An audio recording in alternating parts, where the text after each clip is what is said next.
March 20th, 2025. Human Resources Department, the Vermont Country Store. Subject, Request for Reasonable Accommodation under the ADA. Dear Human Resources, I am writing to formally request a reasonable accommodation under the Americans with Disabilities Act regarding my position as a CSR2 at the Vermont Country Store. I have attention deficit hyperactivity disorder, which impacts my ability to demonstrate knowledge through standardized testing, but does not affect my ability to successfully perform the essential duties of the CSR2 role.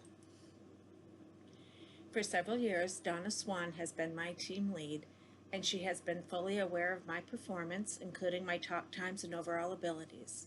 Knowing my strengths, Donna recommended me for the CSR2 promotion, recognizing my skills and potential for the position.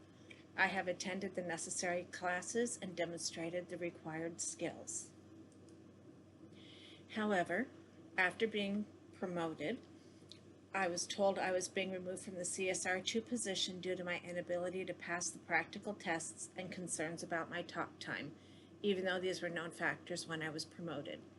This feedback overlooks the fact that I am fully capable of performing the duties required of the CSR2 role, but the testing methods do not align with my abilities, especially given my ADHD. ADHD affects context-dependent recall, meaning I best demonstrate my knowledge and skills in a real-world setting rather than in test-based environment. While I possess the necessary experience and qualifications for the CSR2 role, traditional testing methods create an artificial barrier that do not accurately reflect my abilities.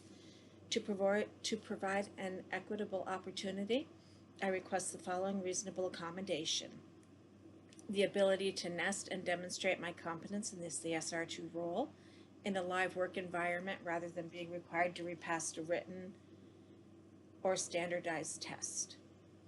I have completed the class this week and was supposed to start nesting today, but was called into a meeting with Donna and Kelly and told I was being quote-unquote demoted due to not having passed the tests in class and my numbers from CSR1.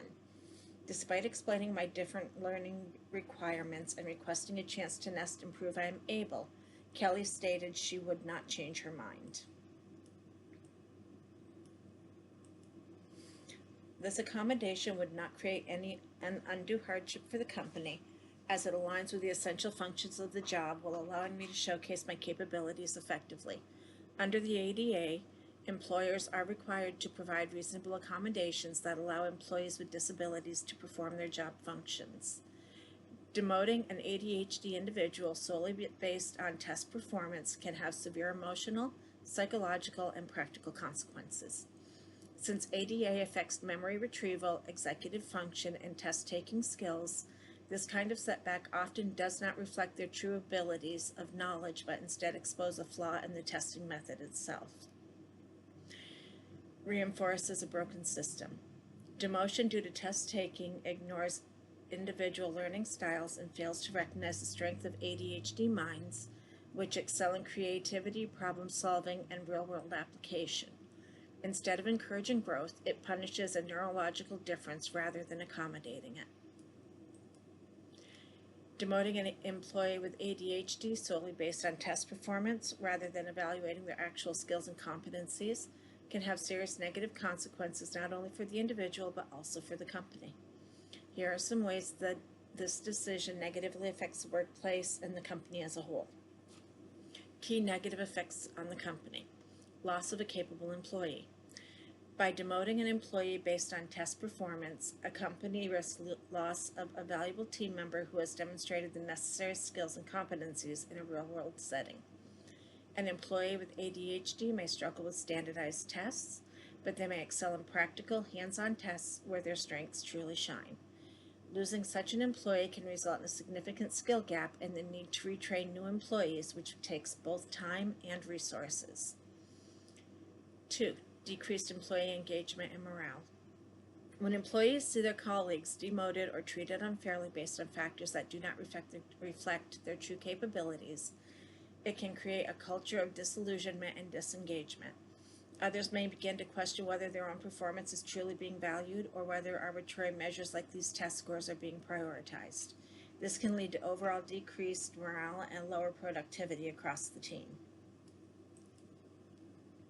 increased turnover and recruitment costs. Employees who feel unsupported or unfairly treated may begin to look for other opportunities elsewhere, leading to higher turnover rates. The company will then have to spend time, effort, and money recruiting, hiring, and training new employees. The loss of a skilled and knowledgeable employee can be costly, both financially and in terms of institutional knowledge. Failure to capitalize on employee strengths. ADHD individuals often excel in areas such as creativity, problem solving, and adaptability. These are highly valued traits in the workplace, but they are not always reflected in traditional testing. By focusing only on test performance, companies overlook the diverse talents and skills of their employees. This may lead to missed opportunities for innovation and growth that could have been achieved by tapping into the unique strengths of an employee with ADHD.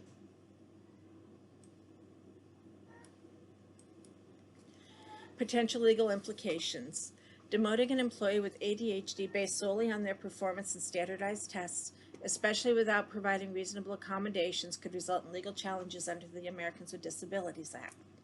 If the company fails to provide accommodations or does not recognize the need for alternative performance evaluations, it could face legal scrutiny or even lawsuits. Damaged reputation. Companies that do not accommodate the needs of employees with disabilities or do not acknowledge different learning and performance styles may develop a reputation as an employer that is not inclusive or supportive of neurodivergent individuals. This can harm the company's ability to attract top talent and damage its image both internally and externally. By demoting an employee with ADHD based on their test performance, the company is not only damaging that employee's self-esteem and well-being, but also undermines its own success by losing a skilled, capable, and motivated worker. Instead of focusing on arbitrary testing standards, it is crucial to consider alternative methods for evaluating employees that align with their strengths and capabilities. This will not only support the employee growth and development, but will also ensure the company retains its best talent and fosters a more inclusive, productive, and innovative workplace. I would appreciate the opportunity to discuss this request further at your earliest convenience. Please let me know a suitable time to meet and if any additional information is required to process my request. Thank you for your time and consideration in ensuring a fair and inclusive workplace. Sincerely, Lori Packard.